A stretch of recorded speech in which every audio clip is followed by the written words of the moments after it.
What's up, and welcome to Nighttime in the Nerd Bar, episode 52. What? Oh, wait, 5-2.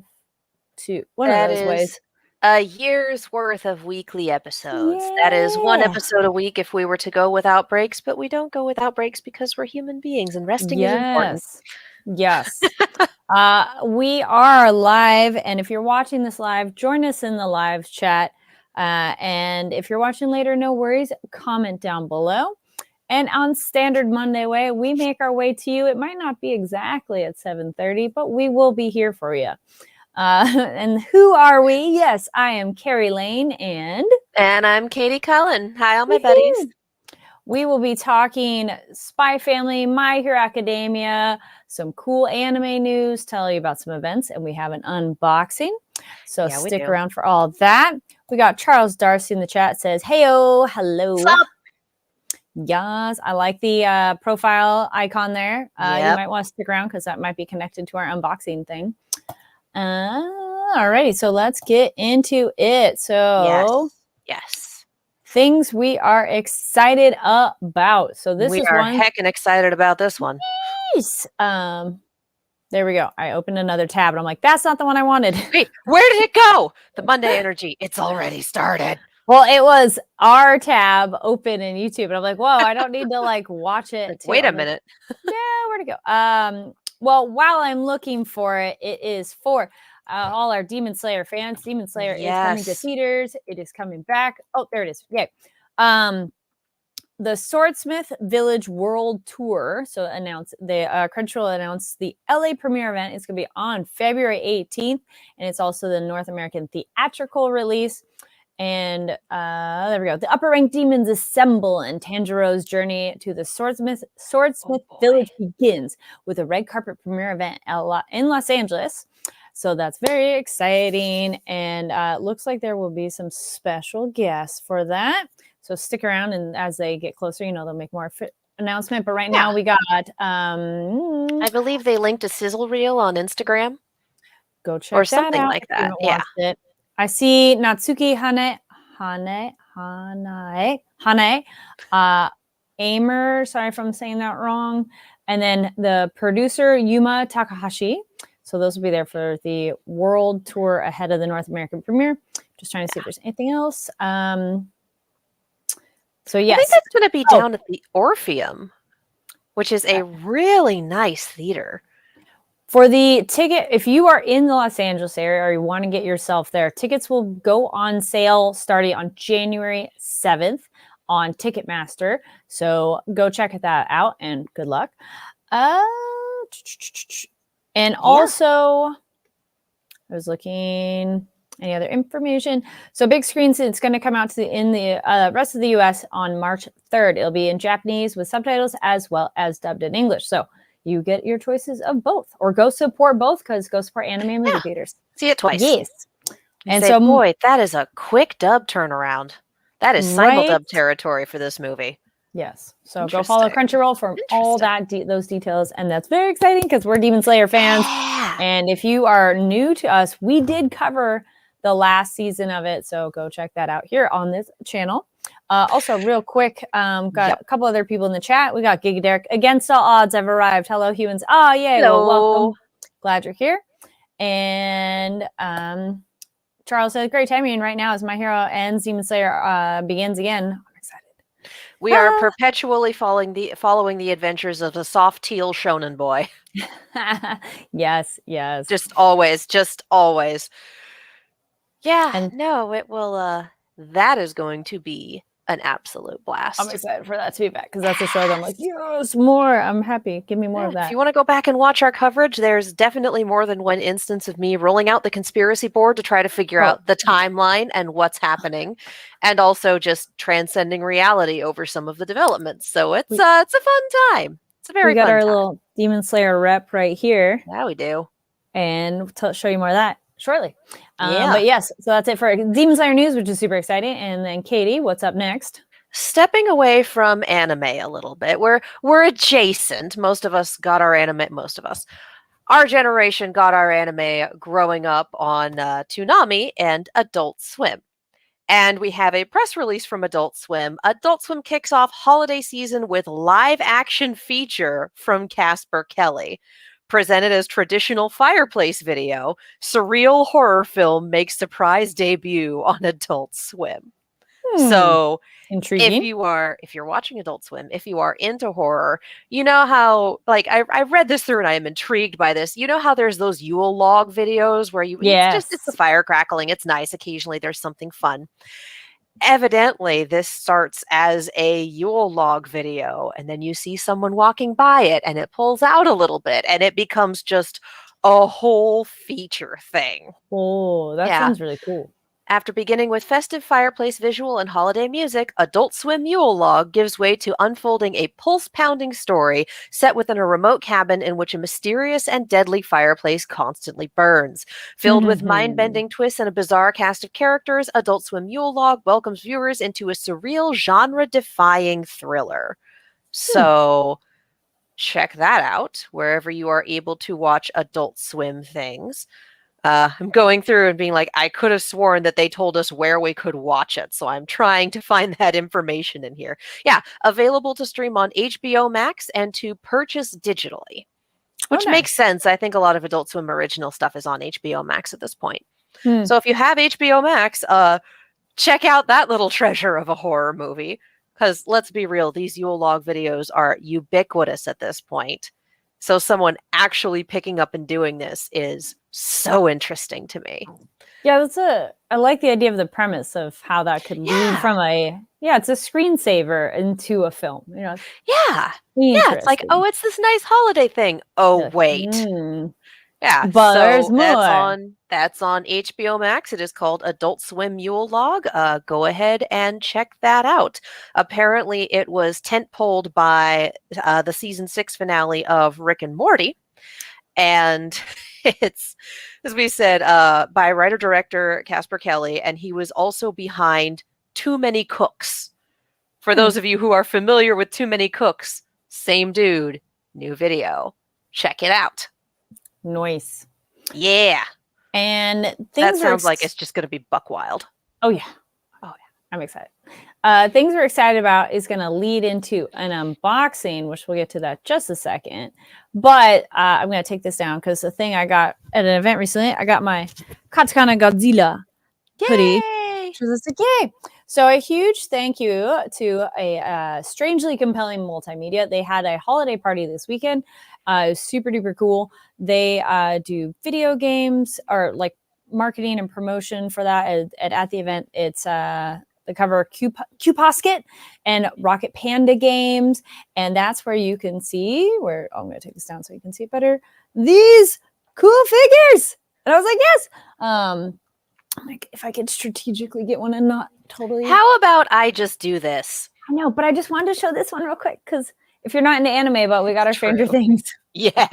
But yes. So a huge thank you to them for hosting that. Congratulations. It was a really wonderful event. It was, as I move my table there. But yeah, just anime industry kind of folks getting together and celebrate end of the year. But the other part of that leads to our unboxing. So Katie, let's show off one of the cool figures. Of course, this is Deku. It's the boy. So it's relevant to our interest right now. And I am one of those people who is, I am one of those people who is unafraid to take figures out of the box. So we're going to do that. Do it. Can just see people, someone somewhere is screaming about resale value. Oh, I've made a mistake. Did you open the wrong side? I cut the tape earlier because I was like, I can just see myself struggling on camera to get the tape open. So I got the tape on the tab and I cut it. And there's 3 pieces of tape, not one. So the first part of this unboxing is taking place below camera because I can see the future and I am indeed struggling with tape. Okay. I'm very good. Hey, we got it open without tearing the box. I'm magic. Alrighty. So as I was told, these are figures that are like giveaway prizes in Japan, and then they will be selling them here in the United States. So that's how they're pretty unique and special, I would say. We have more tape. Oh, friends, it's a tape night. Well, they have your figure nice and sturdy in there, so It's very sturdy. It definitely comes some assembly required. There is a body and there is a head, and they are not currently attached. They're very nicely wrapped. Little horror movie here, movie, but very nicely wrapped. So as part of this unboxing and a little bit of ASMR, we are going to just put it together because it's just a couple pieces. Yeah.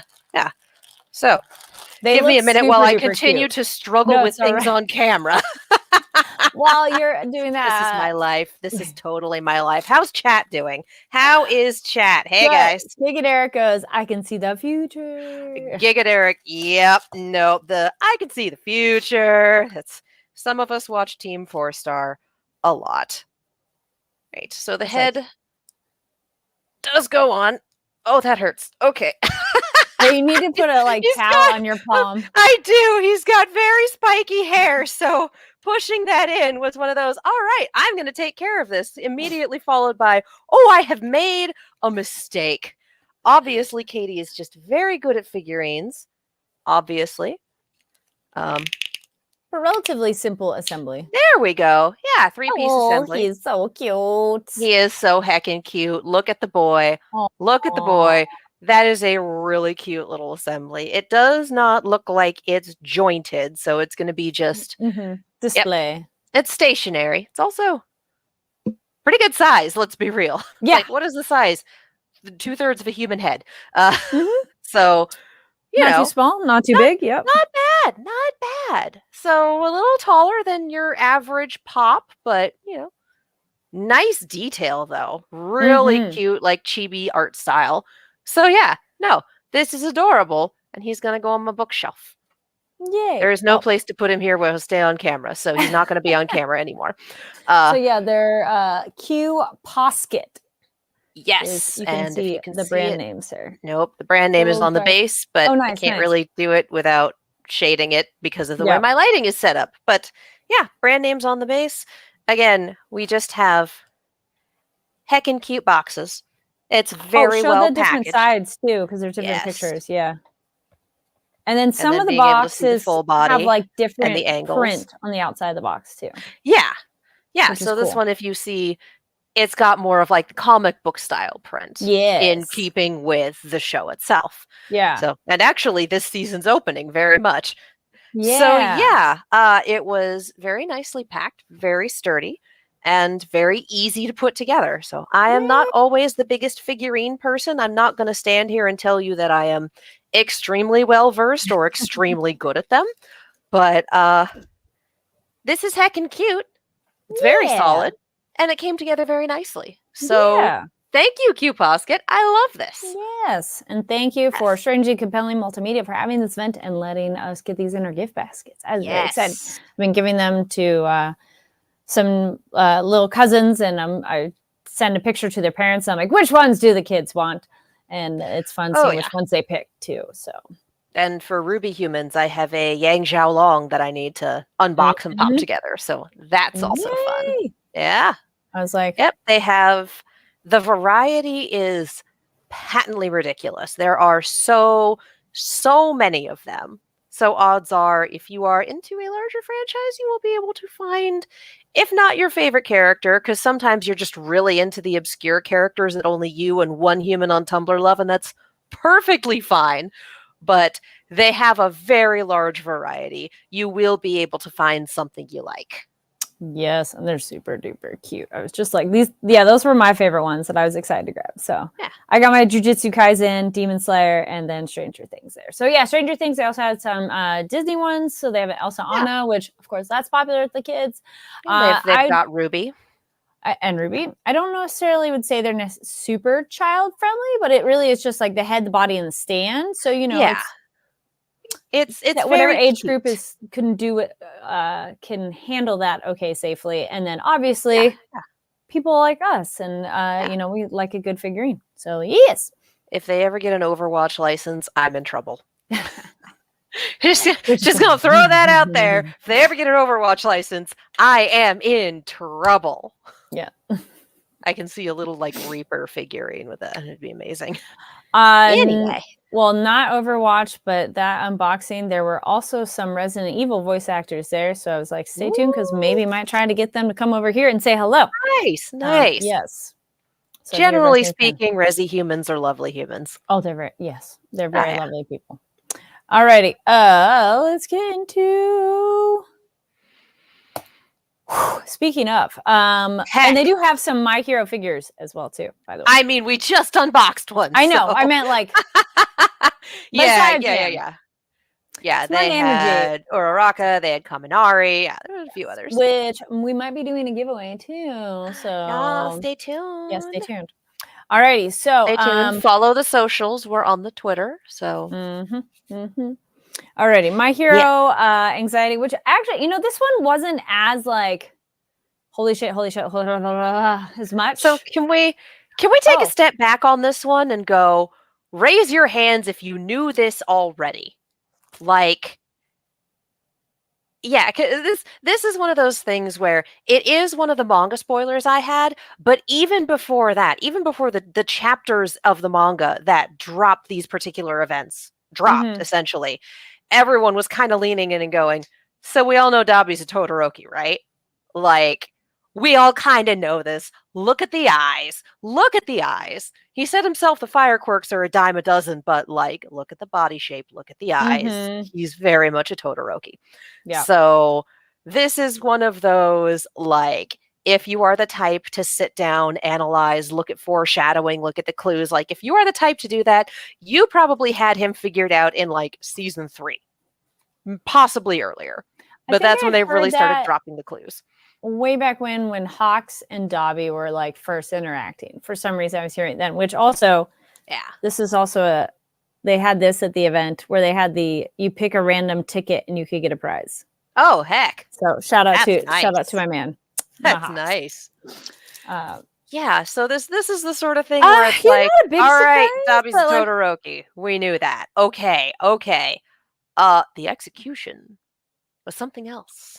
Yeah, I was just gonna say, even if we knew, I'd be curious on like, all right, so explain it to us. Like, how do you deliver that information? And it's like, ooh, he did a performance. I can't wait to see Jason Liebrecht lose his entire mind and just consume the scenery when doing this episode. I can't wait. He's very, very good. I'm very excited. It's just like, oh, this is a lot of fun. Oh, this is interesting. Can't wait for the dub. Dub and sub, equally good. Yeah, I thought I'm curious on this hair dye though, because if it comes out that fast, ooh, that's not really a good product. Honestly, I feel like he just had like soot in his hair. Okay, that makes sense. That makes a lot more sense because I thought, I'm like, as someone who gets their hair colored and colors their own hair, it's like I couldn't imagine just taking a water bottle and be like, and it's gone. It's like, boy, that's terrible hair dye. Okay, so your hair just naturally became white, which means it's really gonna polar bear hair. It's gonna hold the color of whatever's in it. Yeah. And then as someone who's also dyed their hair black does not come out right away. No, God, no. No, I had mine blue for the better part of a year, and there are parts of it that are still blue, and it was just supposed to be washout. So, yeah, it sticks around. So I honestly think, just in keeping with theme and needing a dramatic reveal, and again, the fact that white hair will, and before anyone actuallys, I am well aware that polar bear fur is actually a series of clear tubes. I get that, but it's a joke and I had to make it. Weird biology facts for your Monday night. Also, their skin is black. That's the other one too. Polar bear's skin is black and then the hair's white. Yep. Looks white. Yeah. It's a series of clear tubes, which is why you will occasionally see like a green polar bear if they have like algae growing in there. Yeah. Fun, weird biology facts. Save the polar bears. There are problems there. Anyway. Yes. Wow. This went speaking places. Of our white hair folks, anyway, the Todoroki family. Mr. Drama. Let's be real. The other reason you know he's a Todoroki is because the Todoroki family is just a bunch of dramatic assholes. All of them. To a T. Or at least the Todoroki men. The Todoroki women seem to have their shit together. The Todoroki men are just 90% drama by volume and then 10% fire. Like, look at me, drama. Am I the drama? Yes, you are. Yes. Yes. I'm going to stand on top of a giant man, play a video, and dance. Like, and yell. All so right, loud. buddy. All right, buddy. Cool. Cool. Again, I was fully expecting to just be like, shut up, Dobby, shut up, Dobby. And there were some parts that were like, shut up, Dobby, but there were some parts that were like, oh no, the societal impact of this is fascinating. Mm-hmm. Just Well, the, you know, the little thing kid about watching it it and crying. Yeah. And I mean, comparatively to the real world, it's the idea that these heroes are still people. Like they're not perfect. And I do think maybe that's the big problem with their society is that people hold the heroes up to this impossible standard of perfection. And so it's like, no, they're going to make mistakes. They're going to do things not always on the up and up. And so you shouldn't be so like, oh no, my hero did something bad. I can never love heroes again. Oh, but also look at celebrity culture. Oh, look at celebrity culture in real life where they are human beings and we expect them to be perfect. And then it's, oh, they mess up one time. We'll never forgive them again. And I will qualify that with, it really depends on how they messed up, what they did, and whether or not they seem to have actually learned from their mistake.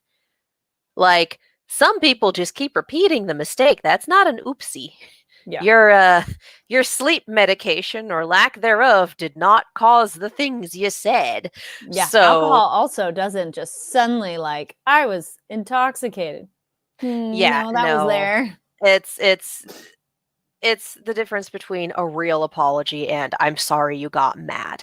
So again, there's a lot to unpack there. There's a lot to unpack there, but there is an idea of if someone has messed up, like, yes, you can make that individual decision on whether or not you're going to forgive them, but whether or not the human acknowledges that they have messed up and actually makes the attempt to do better should be a factor in that. And it says something about this show that for the first 3 seasons, I was ready to just throw Endeavor out a window, throw the whole man out, garbage. Where's the whole man disposal service? Come get him. And we're at this point now in this season where I'm watching this and going, oh no, I am legitimately invested in this. I care what happens to Endeavor. I care about Endeavor. What happened? And I think part of it is the show very much went out of its way to show us he's learning, he's growing, and he does not expect his children to forgive him for what he did. He is doing his best to be better, but he's also understanding, I cannot ask them to forgive me. That's their decision. I'm not going to push it. Actually explicitly getting that, and the narrative saying, the narrative going, you don't have to forgive the person who abused you. That is your choice. It is not required of you, regardless of whether or not they are sorry and they have improved. So it's a nuanced handling of a situation that most media flub really badly. And the fact that it made me care about Endeavor is wild. And it's also that level of him, just the shock he had of his, even if he really was just producing offspring as trying to produce offspring, not I care to be a father at that stage.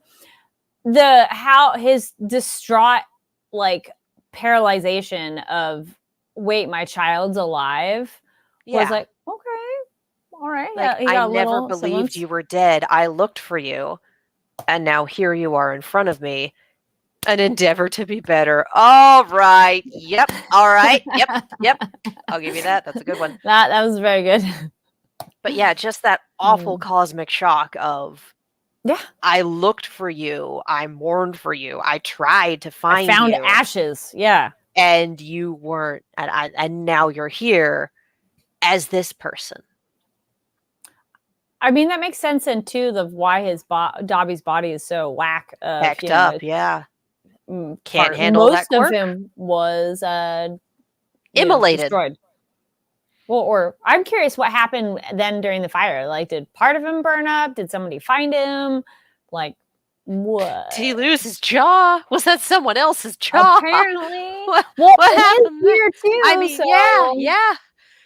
So I really, at this point, I just kind of need the flashback of where did All for One step in this equation?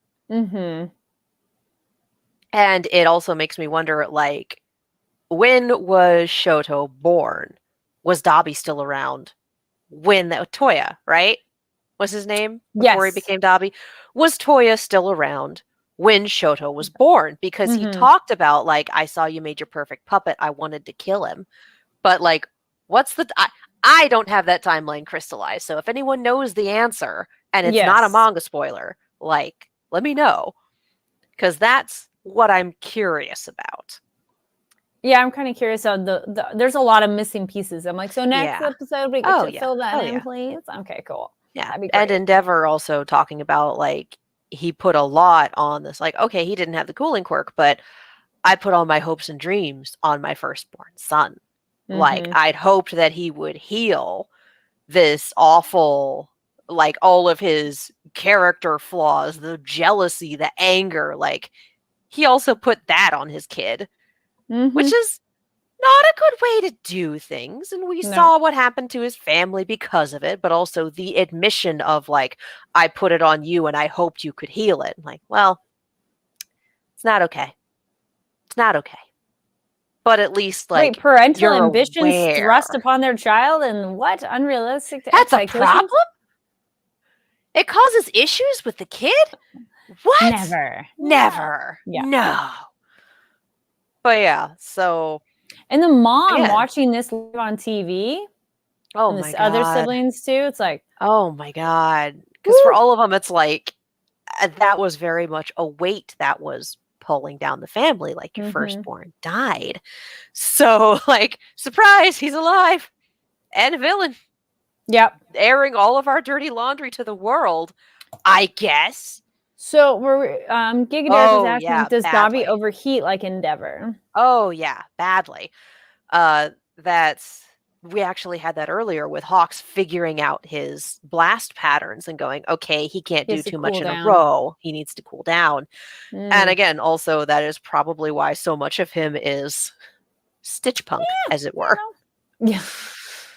He's a little stitched together. A lot of that is burned up. So, he's a well-adjusted individual having a grand old time. Oh, yeah. But yeah. Well, I was going to say, speaking of well-adjusted individuals, we got our Toga and our Araraka and our Tsu coming in to help. Yes. That fight was interesting. And I do love the adjustment of Araraka getting the...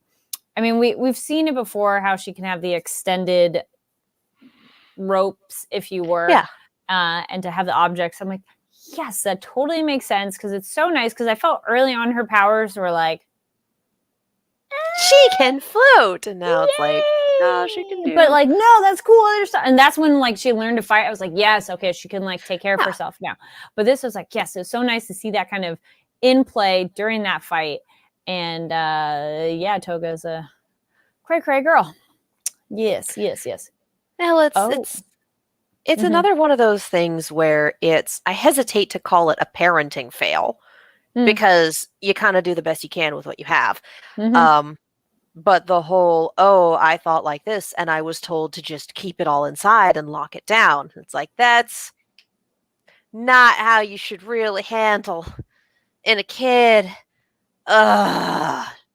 Mental health is important, ladies and gentlemen. Therapy is good and can help you with things like this. So the fact that for her it was, okay, I was told to repress how I feel, and then when I do that, it just crystallizes and then explodes. So for her, this murderous intent is very much wrapped up in the idea of love and romance and affection. And so she sees someone else with a crush, someone else with love and romance and affection, and goes, oh, we're feeling the same thing.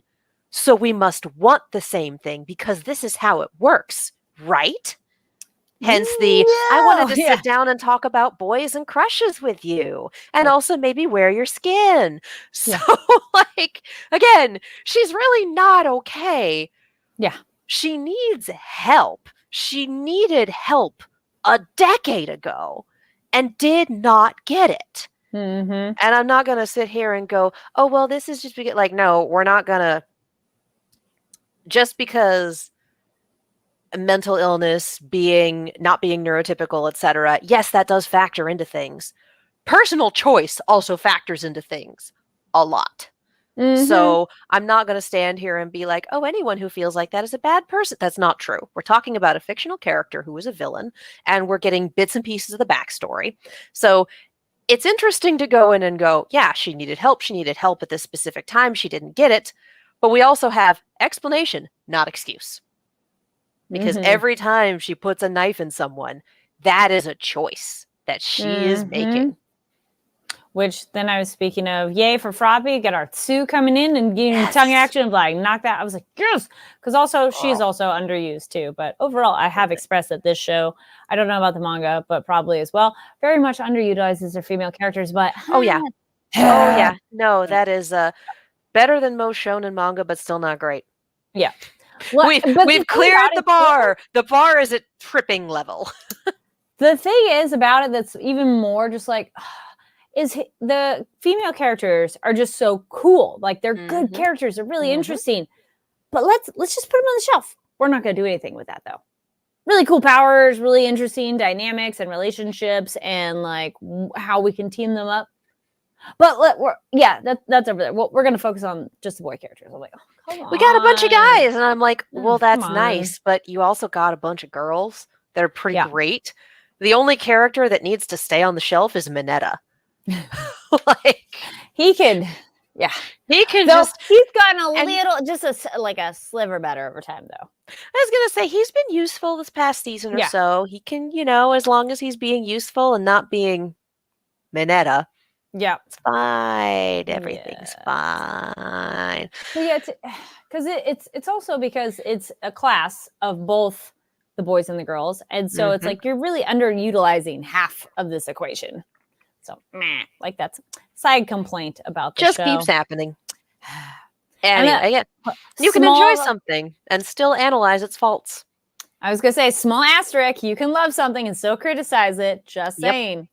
But I have been a red versus blue fan for over a decade. I am well versed in this noise.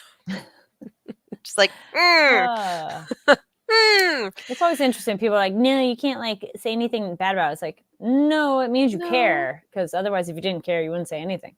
And also, there will never be any media without flaws. If you are waiting for a perfect, flawless, completely inoffensive to everyone piece of media to consume, you will be waiting forever without consuming media. The important thing is to be able to consume your media and say, these were the good parts, and also go, boy, this is a problem. 1999's The Mummy is a seminal film, unbelievably good, and also has massive issues with its portrayals of people of color. It's extremely bad about that. And it is a late 90s film, and in the late 90s, we thought that shit was okay, and it's really not. And you can sit here and go, I love The Mummy, let's watch it again, it's so good. And you can also sit here and go, oh boy, the people of color in this movie come off really poorly and get hecked up a lot, and that's not okay. You can do both. You can hold both thoughts in your brain. They are not mutually exclusive. And pointing out that The Mummy is very bad at its portrayals of people of color does not mean you hate The Mummy. It means that you understand where it failed, that you are able to take this beloved piece of media and go, here's the good things, here's the things they did not do well on. I can recognize that these are flaws, and hopefully, if I ever turn around and create media myself, I am able to learn from them. So that's where we are with media analysis. It doesn't have to be perfect. It's not going to be perfect. It is up to you to understand that there are flaws. And if someone else points out flaws that you hadn't seen before, then maybe you lean back and go, okay, let me learn from this person who has a different life experience than me and a different viewpoint and can understand different things. Are you picking up the tangent corner thing right now? Yep. All right. Yep. I should have done it earlier, but tangent corner. Yeah, right when I started talking about The Mummy is when we I should have been like, and I should have put this sooner. But that's okay. But you know what? We love Tangent Corner on this show because there are plenty of times where we are happy to talk about the thing, and it's like we also want to talk about this thing, and then we will come back to that thing. So but it's like I am white, Irish, raised Roman Catholic. I have a very specific worldview that I was raised with. And so my view on life is going to be very different from people's who were raised in other countries, who are other races, who are other religious traditions, who they are going to have a wealth of knowledge that I simply have not experienced, and a viewpoint that I will never have, because there are some things that I cannot change about myself. This is the hand I was dealt, and I do the best I can with it. That's what everyone does. So it is always worth it to sit back and listen to someone with a different point of view because of their race, their upbringing, their religion, where they were raised, their culture, anything. And go, oh, here's a thing I didn't know about. I've learned a thing, and now that's in my brain. And if I see that in a piece of media or I see it occurring, I can go, oh, I now know about this thing. And you approach the world with a wider wealth of knowledge and a greater understanding of other people. And that's very important for life, for media criticism, but really for life. Because learning more about other people also helps engender basic human compassion, which is very important. That's a hill worth dying on, folks. Gee, maybe we should be nice to other people. Wow. Yeah, that's the other one, like, oh, difference of opinion. It's like, we can disagree that pineapple should definitely be on pepperoni pizza too. But, it's okay if you don't like that. But we cannot disagree. Pineapple on pepperoni pizza? Uh-huh. That's a new one. Salty sweet pepperoni and pineapple. Yeah, I don't care for pepperoni at all. I'm Hawaiian all the way. Yeah, the pepperoni, just because that saltiness, but fair. If you ever get a chance, you should try it. But, we can disagree on what goes on our pizza. Yeah. But we're not going to disagree on human beings have basic human rights. So. And they should, and we should support that. Mm-hmm. Regardless of what they look like or how they were raised or whether they like the same pizza toppings you do. The things. Yes. The list. Regardless, the bottom line is human being deserves rights and compassion. Yes. Things that shouldn't be difficult, but they need to be said, so they are said. Though All for One can go and dispute. See, this is when we get back to he made his choices. He made his choices. He's a human being and he deserves rights. He's still an asshole. Yeah. Even assholes deserve rights. All right. Yeah. We're not. It's the fact that he's making terrible decisions with them is where other things come into play. But no. Any other huge moments for you? I mean, those were like the biggest ones. The kid, they kept cutting back to the kid watching the video. Like the kid is a really big Endeavor fan. Yeah. And I think the bit that hit me towards the end of the episode was the uncertain whether parent or friend or guardian, the person who was watching it with them, was saying, it doesn't matter if it's true. What matters is that this person spoke first. That's what people are going to remember. That's what they're going to take in. And it's just like, that is horrifying and abjectly correct. Yes.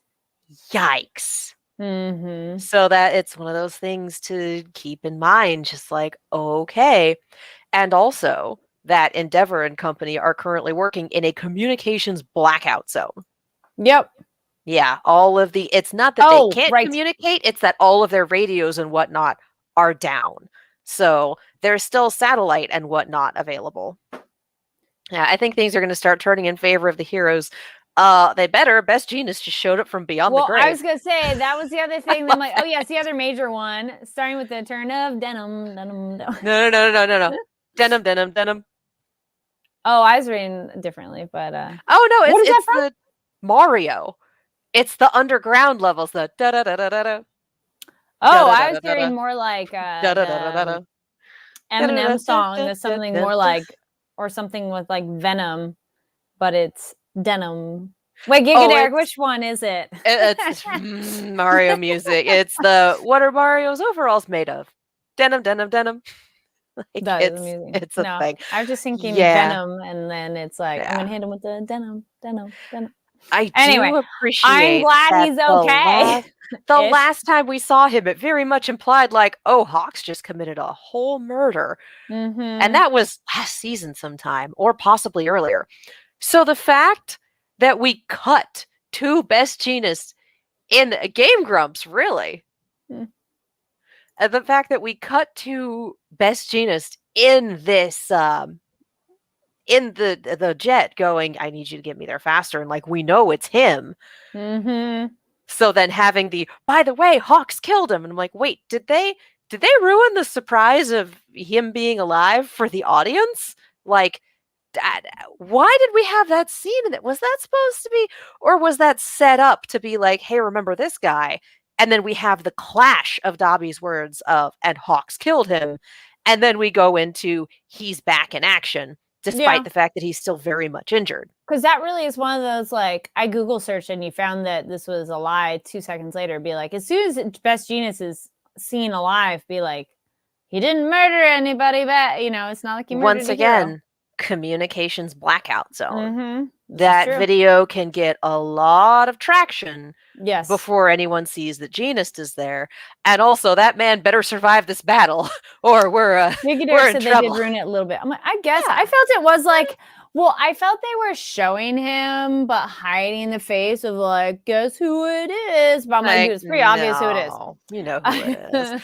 It's I don't know. It might have been, you know, for people like me who forgot that was a thing 2 seasons ago and then went, oh yeah, I remembered that Best Jeanist got messed up in the season, God, was it season 2? Early season 3. I don't remember now. The fight that ended All Might's career. Jeanist got hecked up by the Nomus as well. Or by One for All himself. He got hecked up in that fight. It was a problem. He's missing a lung, but he's okay now. To see how he was fighting, and he had all the different things connected, and I was like, the huge bolts of denim. That's so cool. It's like, it's not just your outfit. We're going heavy duty here. Amazing. Because I don't think we had really seen him fight that much prior to that. I'm like, what is your power anyway? We saw him in, again, season 2, season 3. It's control of denim. But it has been a minute. But it's all been the very fine, like, spider web using threads. So seeing him using bolts of the fabric, incredible. Yeah, incredible. So good. But yeah, so he'd better survive this fight so he can show up and be like, the video was a lie. I'm here. Super alive. Yes. And it makes me wonder if that was a conversation and then you need to go into hiding, or if Hawks hecked him up just enough to be like, look at the murder I did, League of Villains. He's super dead. And then they just kind of put him in a hospital in the mountains to recover. Yeah. I don't know. One or the other. I also kind of wonder if Jeanist consented to this, given that he was already out of commission from the earlier fight at that point. Yeah. Different kinds of denim pointed out by Giga Derek. Yeah, I just went straight for, again, the Mario, Mario joke. That's where we live. But yeah, so Best Jeanist just showing up. I'm excited with that. I want to see what happens with him next. I'm here for this noise. Let's go.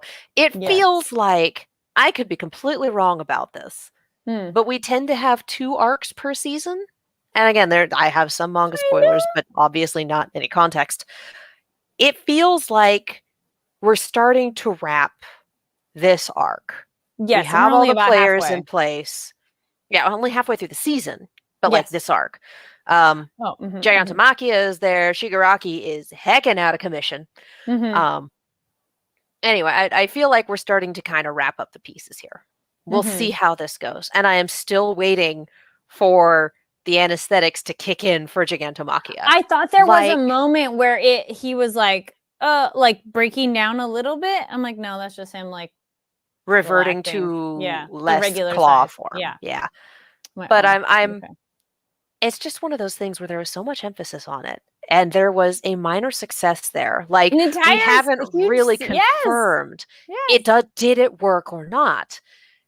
So I think, like, I either need to hear someone say, we did this, it didn't work. Like, we tried, we got this far, it didn't work.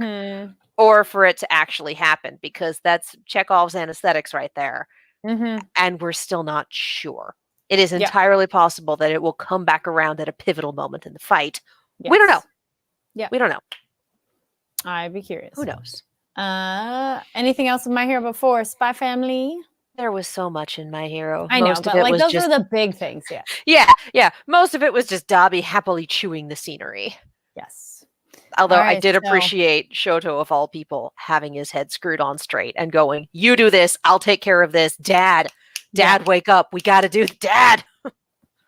I mean, Like- yeah, there's obviously other parts that are cool. So if there were other moments that stood out to you, leave a comment down below. We're doing like the main big ones because, we only have so much time and we do have another show to talk about. Yes. So speaking of Spy Family, chewing the scenery, I'm like, not exactly, but damn, that scenery keep changing on them for that Second tennis show. match. This heckin' show. I love this heckin' show so much. I don't think it has many much. laugh out loud moments, but it was still very entertaining to watch. Yeah.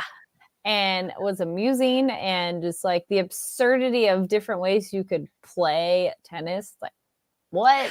I think your cubing a tennis ball on accident is amazing.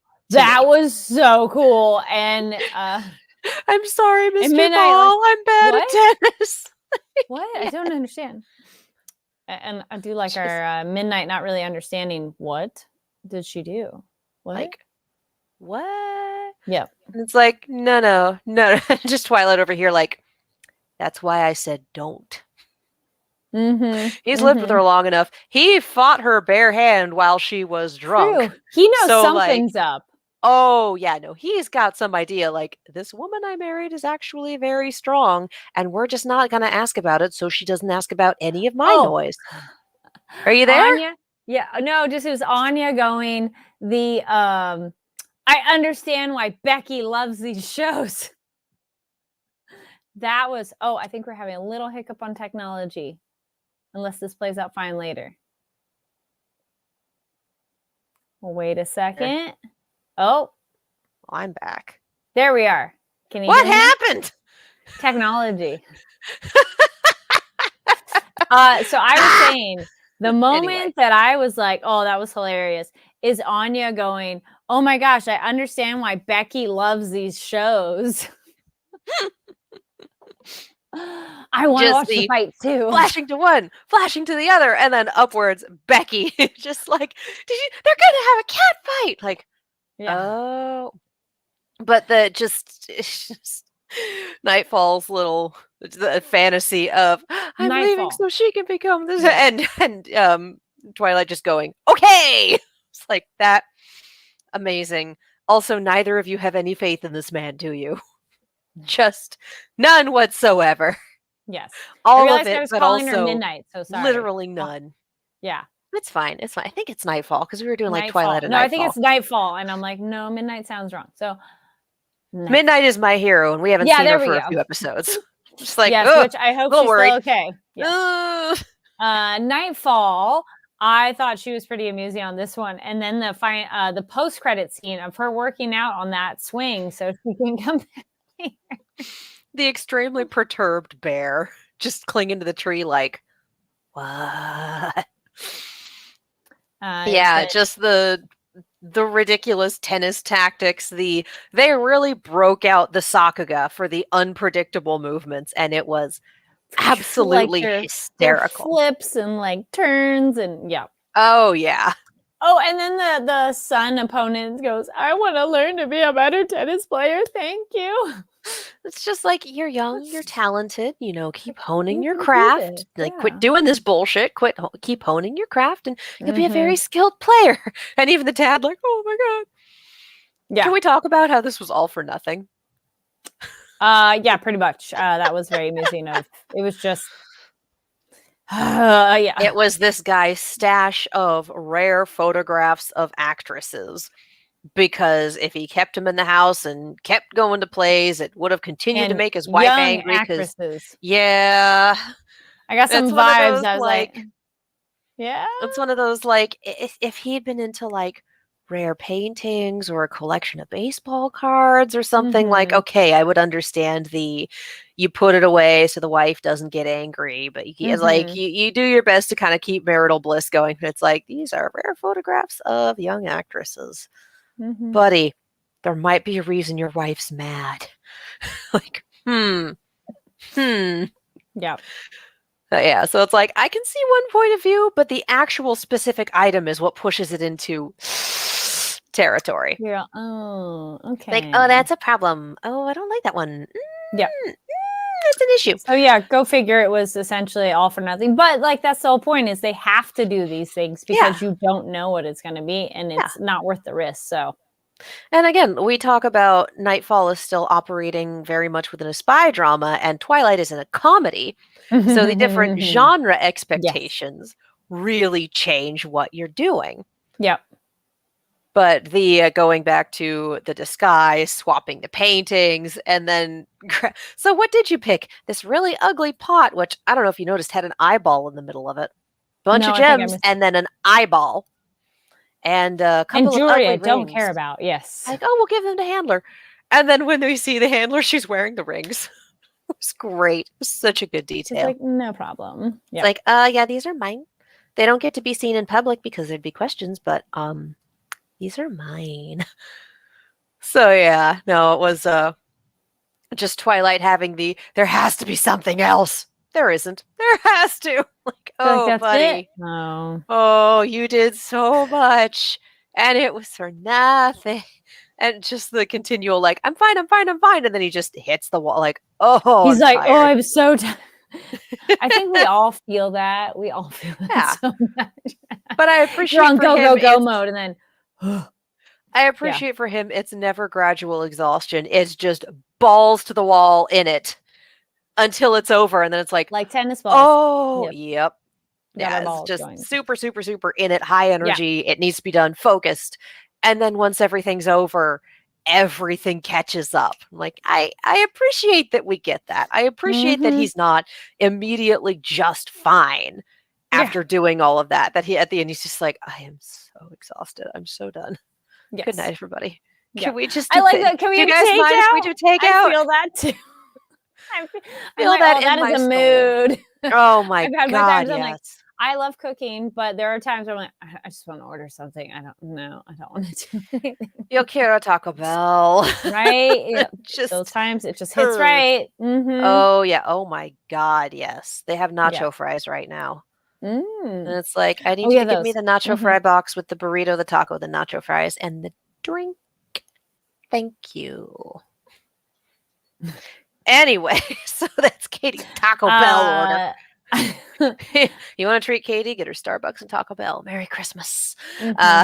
Anyway. Good call. I think those were like the biggest things in that Bond bringing the new ball. Oh, yeah, that made me happy. That was sweet.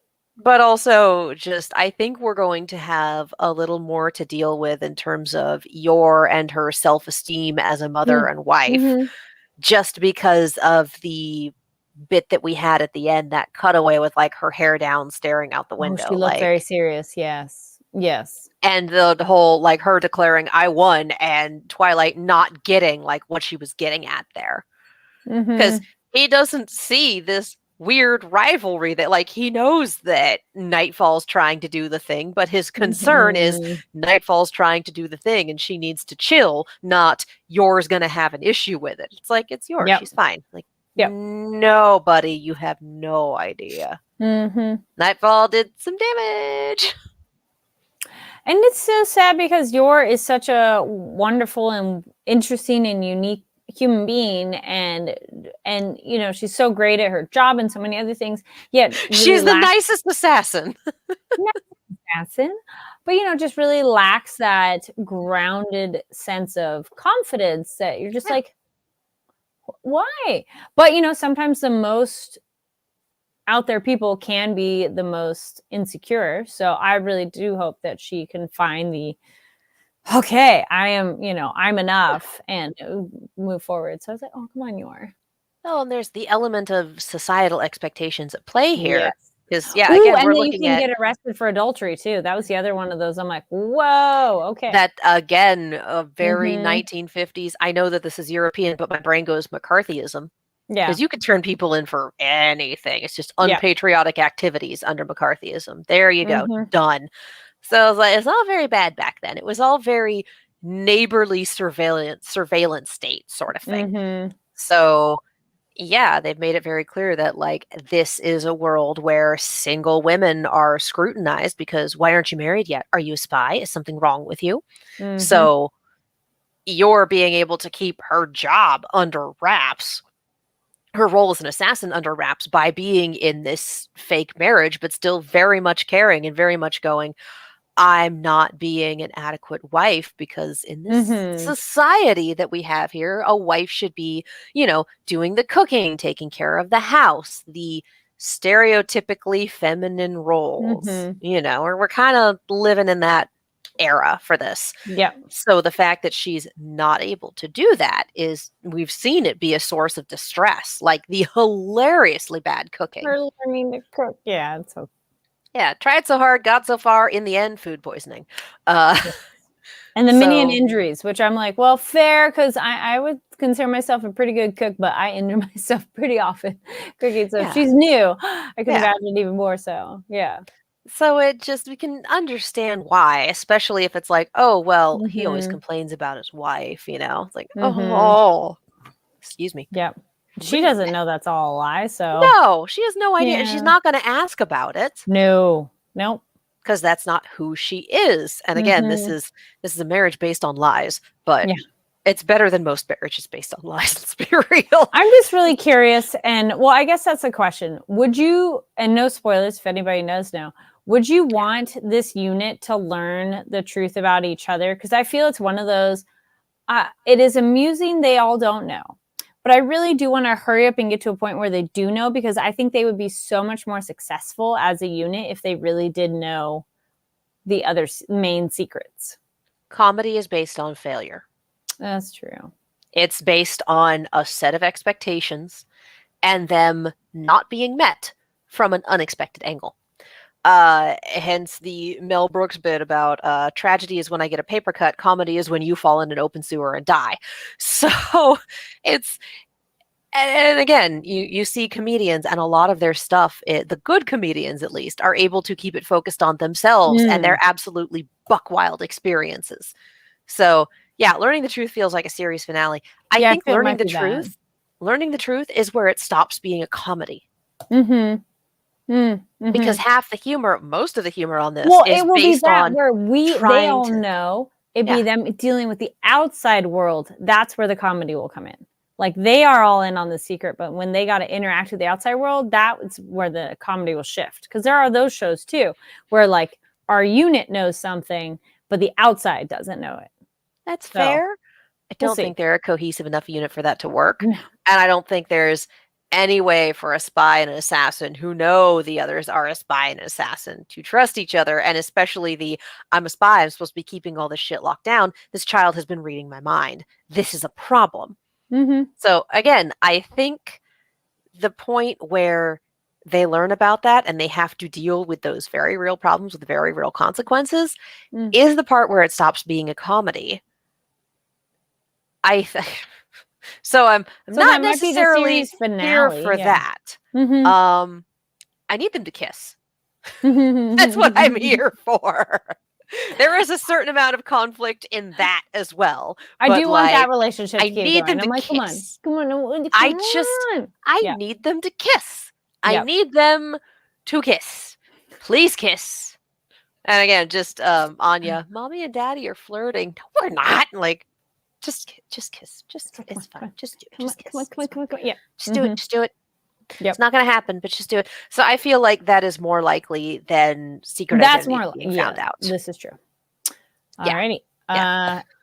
Anything else with Spy Family before our next stuff? It looks like we're going to have next week's episode is going to be another one where we got 2 separate arcs. The first one looks like we're going to be dealing with Yor because the title is something about like the role of a housewife, of a wife and a mother or something like that. The second half looks like it's going to be Anya going shopping with Becky. And I need this in my life. Oh my God, because we all know that Becky is just heckin' rich.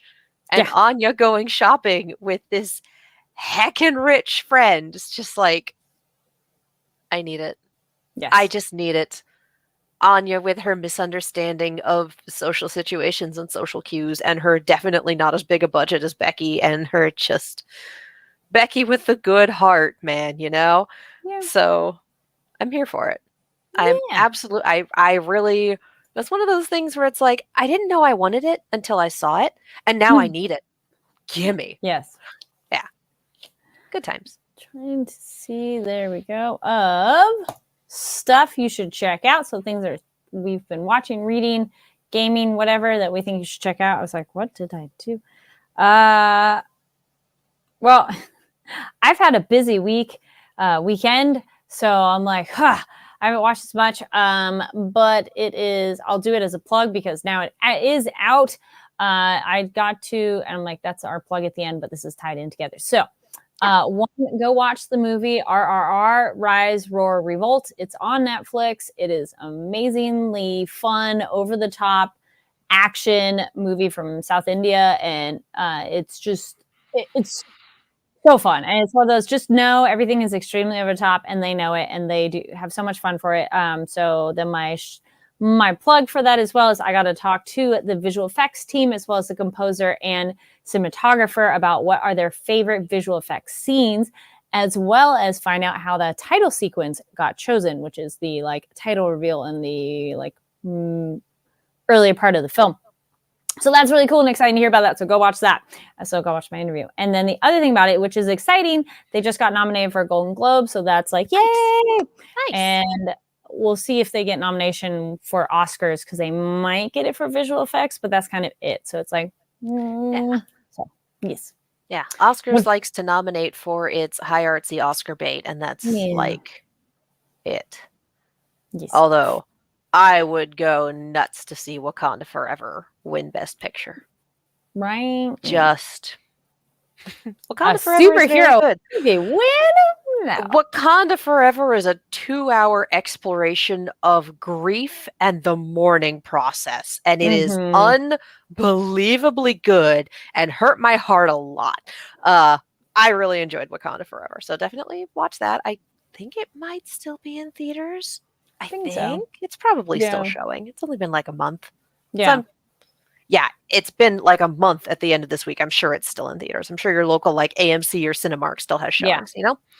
The thing that I want to recommend, and I'm pretty sure that I have already recommended it because I also did not consume much outside of the Jaden Animation stream, which is still going and still very fun, and the Overwatch tournaments that we've had. We have the APAC Invitational, which is running nights if you're in the US, and we had the God, what is the cup name? It's like the Contenders Cup or the Count. It's Calling All Heroes initiative is an initiative that Overwatch League and Professional Overwatch is taking to help train and uplift marginalized people in the space.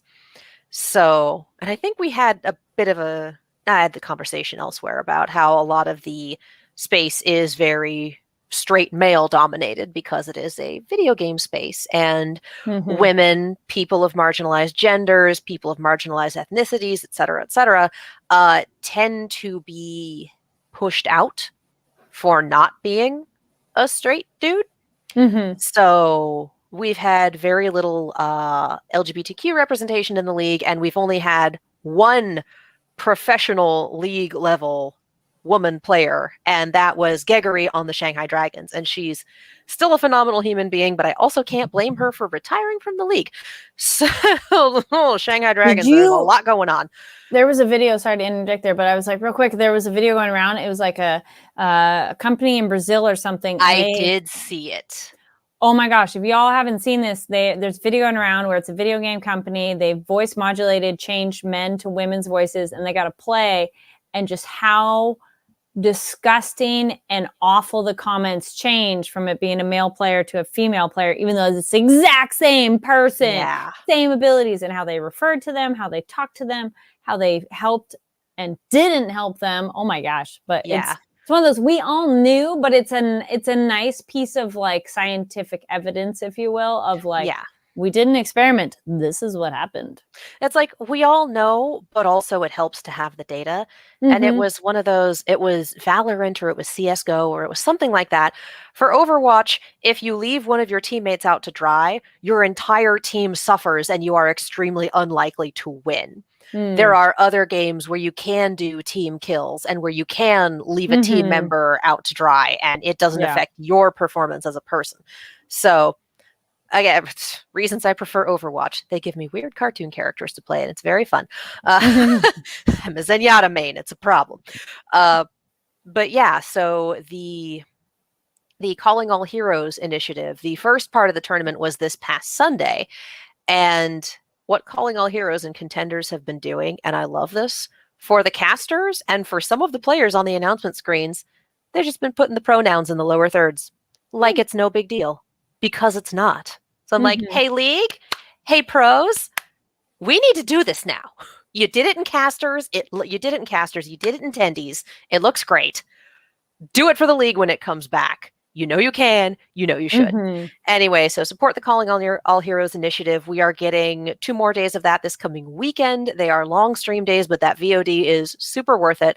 Some of these team names and logos are absolutely wonderful. I am in love with Altiera Polaris. What a great team name. What a great logo.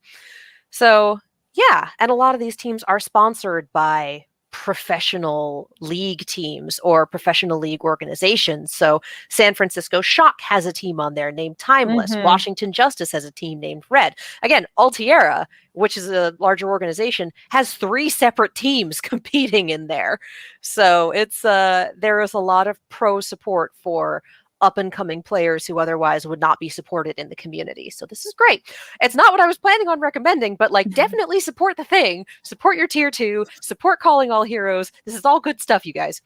What I was planning on recommending, because I'm going to their holiday live show this weekend, because no regrets, Thrilling Adventure Hour. I'm sure I've talked about this before. For those who weren't here for those earlier episodes, the Thrilling Adventure Hour is a podcast written by Ben Acker and Ben Blacker and performed by Paul F. Tompkins, Paget Brewster, Mark Gagliardi, Mark Evan Jackson, who you would know as Sean from The Good Place. Like, it's this huge, Janet Varney, just this huge cast of incredibly talented actors. And they were calling it a new time podcast in the style of old time radio. So it's radio dramas. Yes. It is. And they have a bunch of different dramas. Some of them are serialized. Some of them are episodic. So they have, I can see his face. I can't remember his name. He voices Bender in Futurama and Jake the dog on Adventure Time. You know who I'm talking about. He just, I can see his face and my brain's like, no. I'm like, thank you, brain. You're helpful. But yeah, we have John DiMaggio. Thank you. We have a superhero segment called Captain Laserbeam, where John DiMaggio plays the titular character, and it's kind of a takeoff on like 50 Superman. And Hal Lublin plays Philip Fathom, who is an underwater take on like Nolan Batman. The tone shift is amazing. It's very funny. We have Sparks Nevada, Marshall on Mars, which I have been describing as Kirk and Spock do a Western. My personal favorite is Beyond Belief. It's Paul F. Tompkins and Paget Brewster, who already incredible talents on their own, voicing Frank and Sadie Doyle, a pair of married mediums who see ghosts, are perpetually charmingly drunk, and deal with other people's supernatural problems even when they really super don't want to. It is relationship goals. It is absolutely hysterical. I love Thrilling Adventure Hour. There is no bad place to start. Some episodes are stronger than others. And if you're like, I only really want to listen to 1 or 2, just pick an episode of Beyond Belief and go for it. One of my personal favorites is Gin and Tonic, DJINN and Tonic. And it has J.K. Simmons as a singing genie. It's all incredible. You can find it. There are podcast archives, I believe, in iTunes. I believe it's on Spotify. And if you're like, I really like this thing, they're doing a live show, all the in-person tickets are sold out, but they are still selling live stream tickets, and you'll be able to watch the VOD. So there's 2 live shows on Saturday, and they're both different. So definitely check it out. It's a wonderful podcast. It is so much fun. For Sparks Nevada, you want to start at the beginning because that's the one that's serialized. Everything else, go nuts. Have a blast. Highly recommend. Super fun. All right. And then I just put in the chat, but Giga Derek says, yep, you think of DiMaggio. Yep, thank you. Thank you for that. My brain said Jim Cummings, and that was not right. Giga Derek says, also, Wakanda Forever broke my heart, and I loved it. So, yes. Yeah. Yes. So thank you everybody so much for tuning in. And we're going to give away, we have some of these figures. I'm going to post it on the Fanversation Twitter and show you a picture, because I probably have like at least one or two that you could pick from. And what I want you to do, we'll see if I'll have instructions on there. We have our own Twitter. We have our own Twitter too, which so yes, follow that one's at the Nighttime in the Nerd Bar, which is linked on our pages. So check that out. It's at NTATNB. Yes, is the Twitter handle. Thank you. I know these things. Giga Derek asked, from when does Trigun start? I felt January 7th. So here's the thing. Which is next month. We can't do 3 shows. No, we just can't. Too much time. We had a few weeks where we did that. We had a near miss because I nearly got you into Mob Psycho, but then we would have wound up doing 3 shows this season. And we know that the more long-running shows we watch, the more we're going to wind up covering. That's just the nature of the beast.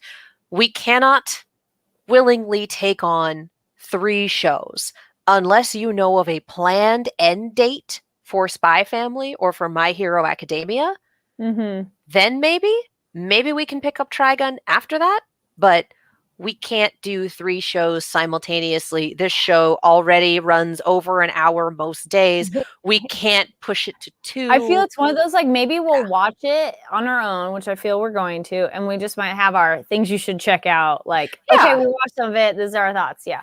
Yeah, because we still got that Chainsaw Man lower third. Yep, we did do Chainsaw Man a bit. Which I'm like 4 episodes behind at this point. That's Thanksgiving break, man. We just kind of, so we got to get back into it. But in terms of officially covering something, unless you can be absolutely certain that one of the shows that we're already covering is ending around that time or sometime in January. I wouldn't ask for either of these shows to end at that point. It's entirely possible that Spy Family will, because this is back half of season 1 and not a season unto itself. But I don't know how many episodes we're getting. If anyone can confirm that in the comments or tweet us, that would be great. And then maybe we can plan. But as it stands, unless we know some planned end dates for what we're already covering, we cannot officially cover 3 shows simultaneously. That is too much. We just can't. Well, other things we can do is talk about it on our own channels too. But here's also the Twitter. That's very blurry. But y'all, that's what the Twitter for our nighttime. So NTATNB. So we did nighttime. He got his own T because it was already taken for the other one. So yes, go find us on there as well as on these things. So Katie, where can people find you and anything else you want to promote? You can follow me all over social medias as well as on YouTube and Twitch at Kiaxet. That is Kiaxet. Finally started streaming again. Finally got that Jurassic Park game from 1998 to work. So that was the Saturday night stream. Thank you so much to everyone who joined me on there. That was a blast. The VOD for that stream is on that YouTube channel, along with all sorts of fun reaction videos, discussion stuff, all that fun stuff. That's all there. I am also on a horror channel, Silver Screams. We do horror things. My roommate and I, we have a very good time. Check that out too. Yay. Yeah. Giga Derek says, I think Spy Family ends soon. The second part was 13 episodes, so a total of 25. We'll see. And says, I was there as Kaiba Man. Yep. Nope. I remember that. You introduced yourself, and then we talked a whole lot about dinosaurs. Yay! For a game from 1998, there is a whole lot of murder. So it's a Jurassic Park game. People die all the time. Yeah. It's great. It's great. Really, you should join us. It got really wild at points. Yes. And y'all can find me online at Carrie Dean Lane. That's KARIDLANE on all platforms. So I plugged it earlier, but one more time again, I interviewed the visual effects team, composer, and cinematographer for RRR, also production designer. And so that is, I shared it on my Twitter. I'm probably going to link it again, and then I'll be posting it on my Instagram too. So depending on if you have a preference of YouTube or Instagram. Also over on my Instagram and then on TikTok, I finally got around doing the Wednesday dance. So if you know what that is, I had fun doing that. That was very entertaining. And I think those are the main things right now. Stay tuned for more. And then, so be following us on Twitter because we'll reshare it, but we'll be giving away one of these things that we'll mail it to you as long as you're in the United States. But if you live further, continental United States, we'll touch base if you're further and you win. We'll chat. We'll figure something out. But I think most of you are continental United States. But in the 48 contiguous, Yes, so there might be a prize in your future. So yes, stay tuned for that, and I'll do pictures and let you all pick one because the little kids get dibs first, but you'll get something for sure. And thank you so much for watching, and make sure to give the video a thumbs up, click that subscribe button, follow us on all the social medias, and we'll be seeing you again next time. Alrighty. Bye, and leave comments down below. And we talked about different things. Yes. We always like seeing comments. So yes. Okay. Bye. Bye.